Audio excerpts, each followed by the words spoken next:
Hello and welcome to Media Training for Small Businesses presented by BrainWorks. My name is Katherine Basham. I'm VP of Creative and Strategy at BrainWorks, and we're happy to make this course public for the CBDC clients. At the very end, I'll include my email on the screen, so if you have any questions and you'd like to reach out, you can feel free to do so. So public relations is a key part of any business's marketing and communications plan. While paid advertising has its benefits, it doesn't build the trust for your brand the way PR can. So it's of course important to understand what PR is and how you can utilize it effectively without breaking the bank. PR is a strategic activity to build and maintain mutually beneficial relationships between businesses and their public, with the goal of increasing the company's positive reputation, also referred to as earned media or earned coverage. The public in this case is anyone who is of interest to your organization or business, which could include both current and potential customers, partners, investors, and your employees. Your ROR in this case, your return on relationship, drives your ROI. PR is about influencing this audience. So it's more than just getting your brand in front of them. You must build the relationships. As I mentioned, it's that ROR, it's your return on relationships. So you have to communicate in ways that establish trust and validate your company and business. It was this relationship building portion of PR that most people forget. You're not talking at people, you want to talk with them. The average media outlet gets 50 stories a day, so you need to build relationships with journalists so they actually look forward to hearing from you and they look forward to seeing your notices. You need to reach out pre-story and introduce yourself, and not just reach out when you actually have something you want them to share. The primary tasks of PR are making the public aware of your business, making the public understand your business, influencing the public perception of your business, keeping track of public opinion that could impact your business, conducting communications programs to support it, and protecting your business's reputation, which at times can include crisis management.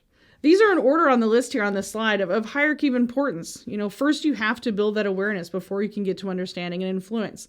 You have to build the relationship to have the conversation to go from, I'm aware of your company, I understand what your company does, and then I am influenced by what you're telling me so that I can connect in my head the brand message that you're sharing to what I as a client would see. Your go-to PR tools include press releases, media advisories, invitations, press kits, media contacts, press conferences and events, bios, fact sheets, blog posts, pitch letters, product descriptions, all sorts of things that people forget about. Most people think about it's just about the sending out releases and hoping people will write it, but it's really multiple steps and going through all this nurturing that really helps you get the story in front of people. When we talk about the advisory versus a media invitation, the advisory goes out before the release. It's to say, hey, heads up, we're coming out with something cool, and we want to let you know it's coming. Conventionally, it would come out just a little bit before the announcement so that the people can book, let's say, a media day or a tour or communications that you want to have with media before you're telling the public. An embargo means they might not be able to publish something before a certain day or time. So there might be instances we want to tell the media that something cool is coming, but you don't want them to share yet. First, let's go through some myths and misconceptions about PR. One of the first big ones is there's no such thing as bad publicity or any press is good press. This is an enduring public relations myth. It's also a losing strategy. Bad publicity is just that, bad. It can ruin reputation or hurt sales, whether it's true or not. This classic saying was attributed to P.T. Barnum, the famous circus ringleader. And while this may have brought people in to buy the tickets for a show to the circus and see that kind of madness, it's not a good idea for today. The next one here is PR is all about press releases and press conferences. Press releases are overused and often the wrong tool for the job. Remember all the tools that we looked at previously. Press conferences should just be used as rare and reserved for the biggest possible events. If you hold a press conference for all the time, reporters won't show up. PR today encompasses so many other avenues of communications. When you are sending a press release, though, keep a few things in mind. It's best to stick to Tuesdays and Thursdays, first thing in the morning by 9 a.m., never on Fridays and Mondays. The next one, PR is only for times of crisis. We hear this all the time when people write in and they think that they only need to do PR if something has gone wrong. Like most situations in life, though, prevention is the best course of action. An important message to prevent the need for crisis management is to have a PR plan in place at all times. Avoid trouble in the first place by being proactive. This speaks to the first two tasks of PR we talked about, awareness and understanding. The understanding that you build through relationship building can go a long way to preventing any sort of misunderstandings. The next one is print is dead. You hear this all the time when people focus on digital and social marketing. It's true that printed journals and magazines have dropped in sales and readership in general, but this is not the case for specialized magazines, and publications were in fact seeing an increase in popularity. It can often be the best placement for getting your brand in front of the right audience. Don't rely solely on social media or any one media. Expand your reach by knowing where your public is looking. As an example, in Atlantic Canada, there's magazines like the Maritime Edit and Atlantic Business Magazine. These would be places, an example, that Atlantic Business Magazine may be what they read at work, such as LinkedIn would be a social platform at work, versus in their off time, they might read the Maritime Edit. Just like at home, they might scroll to Facebook and Instagram when they're not at work. We always say not all people are decision makers, but all decision makers are people. So one of the things to plan is how can you get in front of people when they're not necessarily at work? The next one here is I'm good with public speaking, so I don't need to practice for an interview. Being confident in front of people or a microphone is certainly a big plus, but it doesn't mean you don't have to think about how you'll answer questions or what you need to speak about. Having someone quiz you in advance so that you're prepared is always a great idea. We're going to be coming back later to talk about some more specific tips for interviews. Next, let's go through some PR do's and don'ts. The first one here is a don't. Don't let untrained or inexperienced staff manage your PR. Have a dedicated team that engages with the media with a response readiness plan. Knowing not only what to say, but how and when is key to good PR. I love all my team, but do I want all of them answering media questions? No. Just because they can speak about their part with BrainWorks doesn't mean they would have the full picture or understand everything that we want to showcase as a company. Do keep calm. Remaining calm, polite, and positive in a stressful situation is one of the most important things you can do. Be honest with your audience and own up to your mistakes respectfully. Being aggressive, confrontational, defensive, or avoidant will make people believe you're not being transparent, truthful, or sincere. In this case, listening is key and not responding or reacting right away. Also be aware of when you're giving interviews how people might describe you when they're writing up the interview.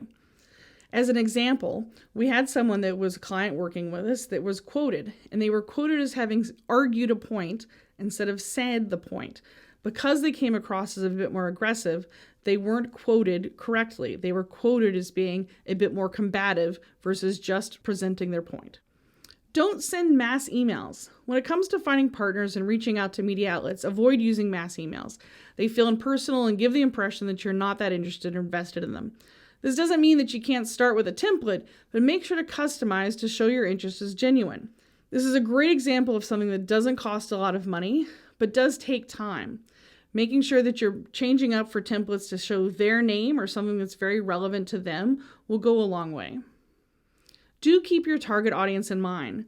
When engaging with any type of media, your messaging should be tailored to that audience. Keep your messaging consistent, but choose how you say it and the language you use to connect with different groups. We need to understand the difference between demographics of who they are, of your target audience, and their psychographics of how they think and how they behave. One of the things we talk a lot about is not just knowing where to find your audience, but in what mindset are they when you're actually getting in front of them. So make sure we're understanding the difference of an article or an interview that might go out where people are reading digitally at work versus something they might read in print at home. They might be in different mindsets to receive different messages. Don't give up. There are rarely immediate results. PR can take time. Remember, you're building relationships with the media and your public. You have to be patient and offer your viewpoints in a consistent manner.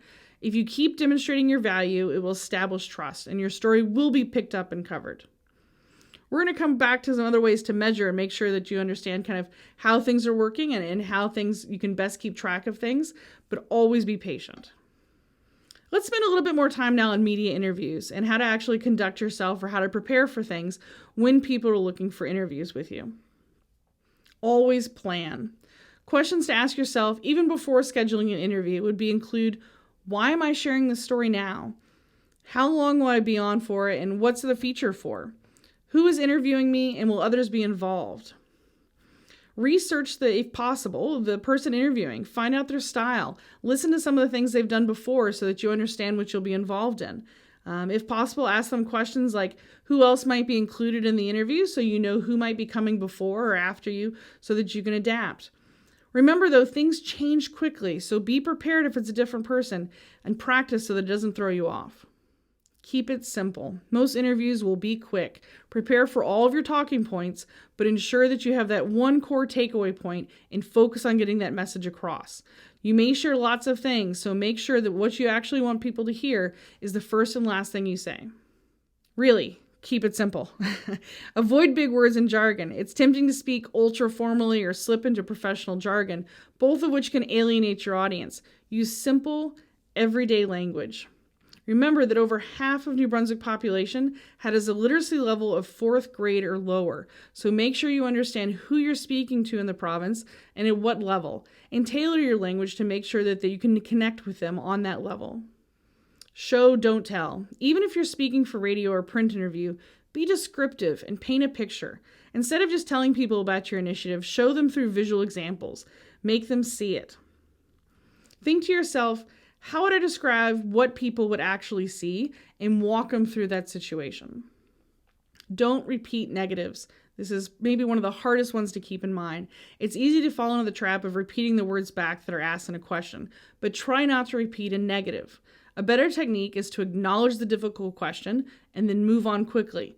This is something that politicians have learned to do very well. This can be an effective way to take and keep control of an interview.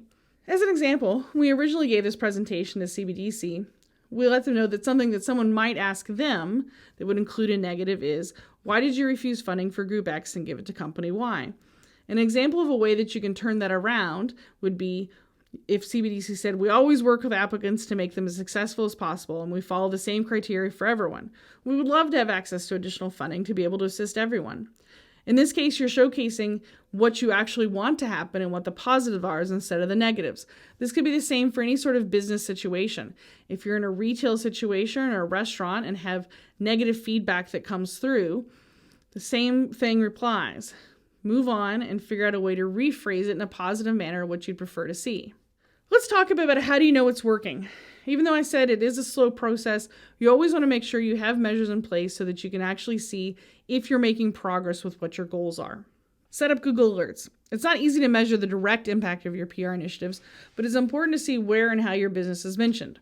If you see something negative, determine how best to respond to protect your reputation. If you're mentioned in a positive light, reach out to thank the reporter and offer to be a source for future stories. Research. Though this can be expensive, if you truly want to measure the long-term impact of your PR, it's the most quantifiable way.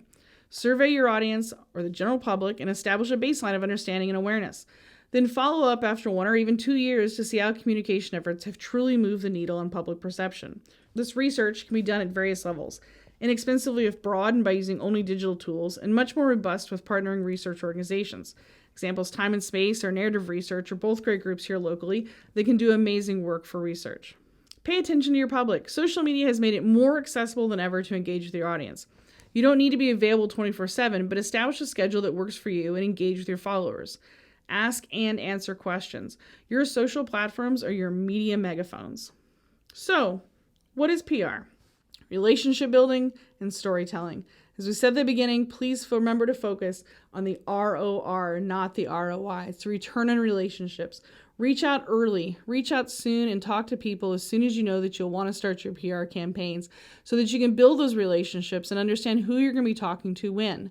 Can you do all of this yourself? That's the real question, and that's what people mostly ask. Is this something that we can do internally, or is this something that we really need to hire someone externally for? The answer is yes, but you don't have to. There are many agencies and PR experts in New Brunswick that can help you out. But as you've seen through the course of this presentation, there's a lot of wonderful things that you can do yourself too. The point of PR is not to spend a lot of money, it's to spend the time. It's to spend the time on the relationships and make sure that you're telling the story that you want the public to hear. Thank you for your time going through this with us today. My name again is Catherine Basham, and my email is up on the screen, Catherine@brainworksmarketing.ca. Please feel free to reach out with any questions, and I hope this has been helpful.